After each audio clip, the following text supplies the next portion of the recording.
Happening hours ആദ്യം ധർമ്മസ്ഥലയിലേക്ക് പോവുകയാണ്. ധർമ്മസ്ഥലയിൽ പോലീസിന്റെ ഗുരുതര വീഴ്ച വ്യക്തമാക്കുന്ന രേഖകൾ പുറത്ത്. 2000 മുതൽ 2015 വരെയുള്ള അസ്വാഭാവിക മരണങ്ങളുടെ രേഖകൾ നശിപ്പിച്ചതായി കണ്ടെത്തൽ.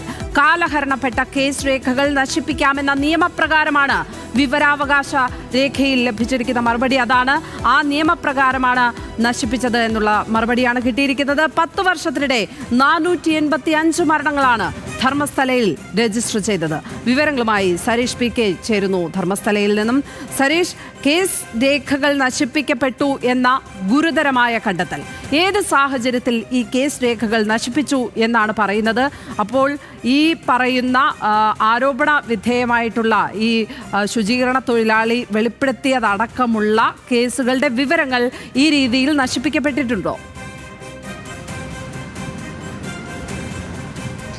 2024 സെപ്റ്റംബറിലാണ് ഈ സൗജന്യയുടെ മരണവുമായി ബന്ധപ്പെട്ട് ഒരു ആക്ഷൻ കമ്മിറ്റി രൂപീകരിക്കുകയും ആ ആക്ഷൻ കമ്മിറ്റിയുടെ കൺവീനറായ ജയന്ത് ഇത്തരത്തിൽ 2002 മുതൽ 2012 വരെ നടന്ന കൊലപാതകങ്ങളുടെ വിവരങ്ങൾ അല്ലെങ്കിൽ അസ്വാഭാവിക മരണങ്ങളുടെ വിവരങ്ങൾ നൽകണം എന്നാവശ്യപ്പെട്ട് ധർമ്മസ്ഥലയിൽ നിന്നപ്പുറത്തേക്ക് അല്ലെങ്കിൽ ഇതുമായി ബന്ധപ്പെട്ടൊരു RTI ഫയൽ ചെയ്യുന്നത്. RTIയുടെ വിവരങ്ങൾ ആവശ്യപ്പെട്ടായിരുന്നു. കാരണം പ്രത്യേകിച്ച് ഈ 2002-നും 2012-നും ഇടയിൽ 400-ലേറെ മരണങ്ങൾ, പ്രത്യേകിച്ച് അസ്വാഭാവിക മരണങ്ങൾ നടന്നു എന്നുള്ളതാണ് ഈ ആക്ഷൻ കമ്മിറ്റി പറയുന്നത്. അതിൻ്റെ അടിസ്ഥാനത്തിലായിരുന്നു ഇത്തരത്തിലൊരു വിവരാവകാശ നിയമപ്രകാരം അപേക്ഷ നൽകുകയും ചെയ്യുന്നത്. പക്ഷേ 2024 ലഭിച്ച മറുപടിയിൽ പറയുന്നത് 2000 മുതൽ 2015 വരെയുള്ള അസ്വാഭാവിക മരണങ്ങളുടെ രേഖകൾ പോലീസ് സ്റ്റേഷനിൽ ഇല്ല എന്നുള്ളതാണ്. പോലീസ് സ്റ്റേഷൻ മറുപടി നൽകിയിരിക്കുന്നത് ബൽത്തങ്ങാടി പോലീസ് സ്റ്റേഷനാണ്.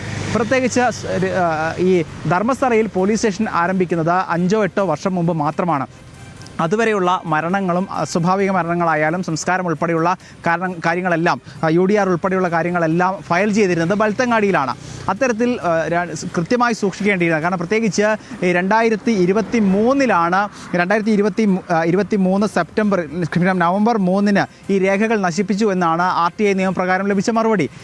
ഏതാണ്ട് 5 വർഷം മുൻപ് തന്നെ ഇതുമായി ബന്ധപ്പെട്ട് വലിയ സമരങ്ങൾ നടക്കുകയും വലിയ പ്രക്ഷോഭങ്ങൾ നടക്കുകയും ഒക്കെ ചെയ്തിരുന്നു. അത്തരത്തിൽ വലിയ രീതിയിൽ ഒരുപക്ഷെ കോടതിയിൽ ഉൾപ്പെടെ പോകും എന്ന് കൃത്യമായി അറിയാവുന്ന പോലീസ് എന്തുകൊണ്ടാണ് ധൃതി പിടിച്ച് 2000 മുതൽ 2015 വരെ, പ്രത്യേകിച്ച് ഏറ്റവും കൂടുതൽ കൊലപാതകങ്ങൾ നടന്നു അല്ലെങ്കിൽ ദുരൂഹ മരണങ്ങൾ നടന്നു എന്ന് പറയുന്ന ആ കാലഘട്ടങ്ങളിലെ രേഖകൾ കൃത്യമായി നശിപ്പിച്ചത് എന്ന ചോദ്യമാണ് വരുന്നത്. നമ്മൾ ഈ പോലീസുമായി ബന്ധപ്പെട്ടപ്പോൾ അവർ പറഞ്ഞ മറുപടി ഈ ആവശ്യമില്ലാത്ത രേഖകൾ നശിപ്പിച്ച് കളയുക എന്നുള്ളത് സ്വാഭാവിക നടപടിയാണ്. അത്തരത്തിൽ നേരത്തെ തന്നെ പല വർഷങ്ങളായി സൂക്ഷിച്ചിരുന്ന രേഖകൾ നശിപ്പിച്ചിട്ടുണ്ട്. അത് കോടതിയുമായി സംസാരിച്ച ശേഷം അല്ലെങ്കിൽ കോടതിയിൽ അപേക്ഷ നൽകിയതിനു ശേഷം കോടതിയുടെ അനുമതിയോടെയാണ് നശിപ്പിച്ചത് എന്നുള്ളതാണ്. പക്ഷേ അവിടെയും ഉയർന്ന ചോദ്യം, ആദ്യഘട്ടം മുതൽ ബൽത്തങ്ങാടി പോലീസ് ഇതിൽ ഒത്തുകളിക്കുന്നുണ്ട്. ബൽത്തങ്ങാടി പോലീസിനെ ഈ അസ്വാഭാവിക മരണങ്ങൾ ഉണ്ടായാൽ അല്ലെങ്കിൽ ഈ മൃതദേഹങ്ങൾ അല്ലെങ്കിൽ മൃതദേഹങ്ങൾ ലഭിച്ചാൽ പോലും ബൽത്തങ്ങാടി പോലീസ് സ്റ്റേഷനെ അറിയിച്ചാൽ ഉദ്യോഗസ്ഥർ എത്താറില്ല തുടങ്ങിയ ആരോപണങ്ങളൊക്കെ നേരിടുന്ന സ്റ്റേഷനാണ് ബൽത്തങ്ങാടി. അപ്പോൾ സ്വാഭാവികമായും അവർ എന്തിനാണ് ഇത്ര തിരക്ക് പിടിച്ച് 2000 മുതൽ 2015 വരെയുള്ള രേഖകൾ നശിപ്പിച്ചത് എന്ന ചോദ്യമാണ് ഉയരുന്നത്. സ്വാഭാവികമായും ഇത് അന്വേഷണത്തെ ബാധിക്കുമോ എന്നുള്ളതാണ് ഒരു സംശയമായി വരുന്നത്. കാരണം ഈ മൊഴിയിൽ പറയുന്നത് ഈ 1998 മുതൽ 2014 വരെ താൻ 100-ലേറെ മൃതദേഹങ്ങൾ സംസ്കരിച്ചിട്ടുണ്ട് എന്നാണ് സാക്ഷിയുടെ മൊഴിയിൽ പറയുന്നത്. ആ മൊഴി ഉൾപ്പെടെ അല്ലെങ്കിൽ മൊഴിയിൽ പറയുന്ന മൃതദേഹങ്ങൾ ഉൾപ്പെടെ ഇതിൽ വരുമോ, അല്ലെങ്കിൽ ഇനി ഏതെങ്കിലും രീതിയിൽ അസ്ഥി ലഭിച്ചാൽ ഏത് കേസ് അടിസ്ഥാനപ്പെടുത്തിയാണ് അന്വേഷണം മുന്നോട്ട് പോവുക തുടങ്ങിയ കാര്യങ്ങളിലൊക്കെ വ്യക്തത വരേണ്ടതുണ്ട്. അപ്പോൾ സ്വാഭാവികമായും ഇത് അന്വേഷണത്തെ ബാധിക്കാനുള്ള സാധ്യതയുണ്ട്. നമ്മൾ SITയുമായി ബന്ധപ്പെട്ടപ്പോൾ അവർ പറഞ്ഞിരുന്നത് ഈ 2000 ഉൾപ്പെടെയുള്ള കാലഘട്ടങ്ങളിൽ ഈ സാക്ഷി പറഞ്ഞിരുന്ന ആ കാലഘട്ടങ്ങളിലെ രേഖകളെല്ലാം തന്നെ പഞ്ചായത്തിൽ നിന്നും ശേഖരിച്ചിട്ടുണ്ട് എന്നാണ്. പക്ഷേ അപ്പോഴും ഒരു സംശയം വരുന്നത്, ആദ്യഘട്ടത്തിൽ ധർമ്മസ്ഥലയിൽ പഞ്ചായത്തിന് സ്വന്തമായി ശ്മശാന ഭൂമിയില്ല. സ്വാഭാവികമായും പോലീസ് നടപടി പൂർത്തിയാക്കി പോലീസിൻ്റെ റെക്കോർഡ് പ്രകാരമാണ് ഈ കാടുകളിൽ അല്ലെങ്കിൽ ഈ സാക്ഷി ചൂണ്ടിക്കാട്ടിയ നേത്രാവതി പുഴയ്ക്ക് സമീപത്തെ കാടുകളിൽ മൃതദേഹങ്ങൾ സംസ്കരിച്ചത് എന്നാണ് മുൻ പഞ്ചായത്ത് പ്രസിഡന്റ് ഉൾപ്പെടെ നമ്മളോട് പറഞ്ഞത്. ന്യൂസ് മലയാളം നേരത്തെ അദ്ദേഹവുമായി സംസാരിച്ചപ്പോൾ അദ്ദേഹം പറഞ്ഞിരുന്നത് ഒരു തരത്തിൽ തരത്തിലും റെക്കോർഡുകൾ പഞ്ചായത്തിൽ സൂക്ഷിക്കേണ്ടതില്ല. കാരണം പഞ്ചായത്തിലല്ല സംസ്കരിക്കുന്നത്, പഞ്ചായത്തിൻ്റെ അധീനതയിലുള്ള ഭൂമിയിലല്ല. അപ്പോൾ പോലീസാണ് ഈ റെക്കോർഡുകളെല്ലാം സൂക്ഷിക്കേണ്ടത് എന്ന് മുൻ പഞ്ചായത്ത് പ്രസിഡന്റ് നമ്മളോട് പറഞ്ഞതാണ്.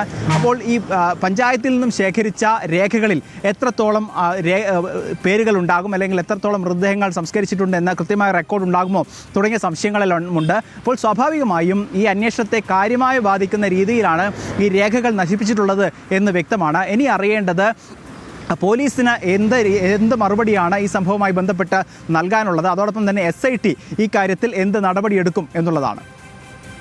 തീർച്ചയായും പ്രധാനപ്പെട്ട സുപ്രധാനമായ കേസ് രേഖകളാണ് അവിടെ നശിപ്പിക്കപ്പെട്ടിരിക്കുന്നത്. പോലീസിന്റെ ഭാഗത്ത് നിന്ന് ഗുരുതര വീഴ്ച തന്നെയാണ് സംഭവിച്ചിരിക്കുന്നത് എന്ന കാര്യത്തിൽ സംശയം വേണ്ട. SIT ഈ സംഭവത്തെ എങ്ങനെയാണ് കാണുക, ഏത് തരത്തിലുള്ള അന്വേഷണമാകും SIT ഈ ഒരു കേസ് രേഖകൾ നശിപ്പിച്ചതിൽ എടുക്കുക എന്നുള്ളതാണ് അറിയേണ്ടത്. സരീഷ് PK ആണ് വിവരങ്ങൾ പങ്കുവച്ചത് ധർമ്മസ്ഥലയിൽ നിന്നും. അവിടെ നിന്നും ഓരോ വിവരങ്ങളും പുതുതായി അറിയുന്ന മുറയ്ക്ക് പ്രേക്ഷകരിലേക്ക് അത് എത്തിക്കുന്നതും ആയിരിക്കും.